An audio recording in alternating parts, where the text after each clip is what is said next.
Hello, welcome to kitchen delights. ഇന്ന് നമുക്ക് വളരെ ഹെൽത്തി ആയിട്ടുള്ളൊരു സാലഡിൻ്റെ റെസിപ്പി നോക്കാം. ഇത് പ്രത്യേകിച്ച് വെയിറ്റ് ലോസിനൊക്കെ ശ്രമിക്കുന്നവർക്ക് വേണ്ടിയിട്ട് വളരെ നല്ലൊരു ഓപ്ഷനാണ്. ഇത് ബ്രേക്ക്ഫാസ്റ്റ് ആയിട്ടോ ഡിന്നറായിട്ടോ ലഞ്ചായിട്ടോ ഒക്കെ കഴിക്കാം. വളരെ ഫില്ലിങ്ങുമാണ്. അപ്പോൾ നമുക്ക് നേരെ റെസിപ്പിയിലോട്ട് പോകാം. ആദ്യം തന്നെ കുറച്ച് വെള്ളം തിളപ്പിക്കാനായിട്ട് വയ്ക്കുക. അതിലേക്ക് ആവശ്യത്തിന് ഉപ്പ് ചേർത്ത് കൊടുക്കുക. അതിലേക്ക് 250 ml കപ്പിൽ ഒരു 3 കപ്പ് പാസ്തയാണ് ചേർത്ത് കൊടുത്തിരിക്കുന്നത്. ഏത് ടൈപ്പ് പാസ്ത വേണേലും ചേർക്കാം. പാക്കറ്റിൽ കൊടുത്തിരിക്കുന്ന ഇൻസ്ട്രക്ഷൻ അനുസരിച്ച് നമുക്കത് വേവിച്ചെടുക്കാം.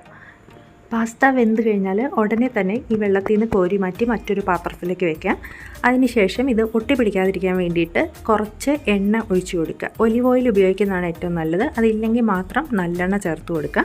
എന്നിട്ട് നന്നായിട്ടൊന്ന് ടോസ് ചെയ്ത് കൊടുക്കുക. എല്ലാ പാസ്തയുടെ പീസിലും അത് നന്നായിട്ടൊന്ന് കോട്ട് ചെയ്യുന്ന രീതിയിൽ. ഇനി 2 ചെറിയ കുക്കുംബർ എടുക്കുക. ഇത് നല്ല കനം കുറച്ച് നീളത്തിൽ ഇതുപോലെ അരിഞ്ഞു വയ്ക്കുക. അത് നമുക്ക് ഈ പാസ്തയിലോട്ട് നമുക്ക് ചേർത്ത് കൊടുക്കാം. അതുപോലെ തന്നെ മീഡിയം സൈസുള്ള ഒരു സവാള എടുക്കുക. അതും നല്ല തിന്നായിട്ട് അരിഞ്ഞിട്ട് നമ്മൾ ഈ പാസ്തയിലോട്ട് ചേർത്ത് കൊടുക്കുക.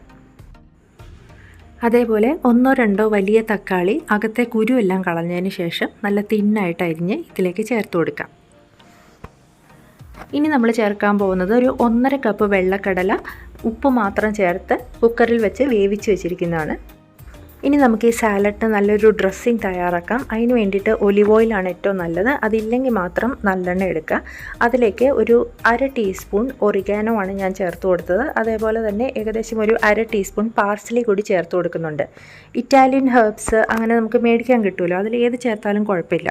പിന്നെ കുറച്ച് ഉപ്പും കൂടെ നമുക്ക് ഇതിൻ്റെ കൂടെ ചേർത്ത് കൊടുക്കാം. ഇതിൻ്റെ കൂടെ തന്നെ കുറച്ച് വെളുത്തുള്ളി ചതച്ചതും അതേപോലെ ചതച്ച മുളകും ചേർക്കേണ്ടതായിരുന്നു. അതെനിക്ക് മിസ്സായിപ്പോയി. ഇതിന് ശേഷം ഞാനത് ചേർക്കുന്നുണ്ട്. അത് എല്ലാം ചേർത്തതിന് ശേഷം നമുക്കിത് നന്നായിട്ടൊന്ന് യോജിപ്പിച്ചെടുക്കുക.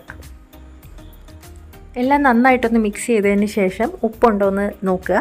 ഉപ്പില്ലെങ്കിൽ ആവശ്യത്തിനനുസരിച്ച് ചേർത്ത് കൊടുക്കുക. ഇത്രയേ ഉള്ളൂ. നമ്മുടെ അടിപൊളി പാസ്ത സാലഡ് റെഡിയാണ്. ഇത് നമ്മുടെ വെളുത്തുള്ളിയും ചതച്ചമുളകും കൂടെ ചേർത്തതാണ് കേട്ടോ, നേരത്തെ മിസ്സായി പോയത്. അപ്പോൾ എല്ലാവരും ട്രൈ ചെയ്ത് നോക്കുക, ഫീഡ്ബാക്ക് അറിയിക്കുക. മറ്റൊരു വീഡിയോയുമായിട്ട് നമുക്ക് വീണ്ടും കാണാം. താങ്ക്